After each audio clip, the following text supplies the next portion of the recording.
አሰላሙ አለይኩም ወራህመቱላሂ ወበረካቱ። ድና የተከበራችሁ ቤተሰቦች ጓደኞቼ እንዴት ናችሁ? ሰላም ናችሁ? እኔ ደህና ነኝ አልሐምዱሊላህ። መዳም በቃ ሸመጠጠችኝ ያገለገልኩትን አመታት ሁሉ ገላይ እንትን አለችና ከዚህ በኋላ ዋይፋይ እዚህ ቤት አይገኝም፣ ያልፈለገ ወደ አገሩ መሄድ ይችላል የሚል መልእክት አስተላልፋለች። አሁን ምን ልበላት? ትኬት ቆርጠሽ ወደ ኮምቦልቻ ላኪ ልበላት ወላ ምን ይሻላል? ቤተሰቦቼ ውዶቼ በጣም ማመሰግነው። ከቻላችሁ እንግዲህ ዛህራ አልዘየረችኝም ብላችሁ ቻናሌን እንዳታቀዘቀዙት፣ አማና ለእናንተ ነው የምሰጠው። ወደፊት የሚሆነውን እሱ ነው የሚያውቀው።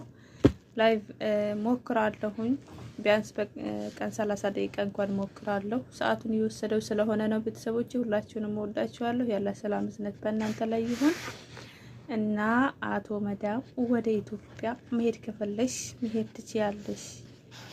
ሸበካ ብለሽ ከሆነ ስራ የመጣሽው አለች። ምን ልበላት? መልሱ ለእናንተ ይቀመጥ። ምን ልበላም ማለት ነው። ግን እኮ ይገርማል የነሱ መገልበጥ። እንደው ወይኔ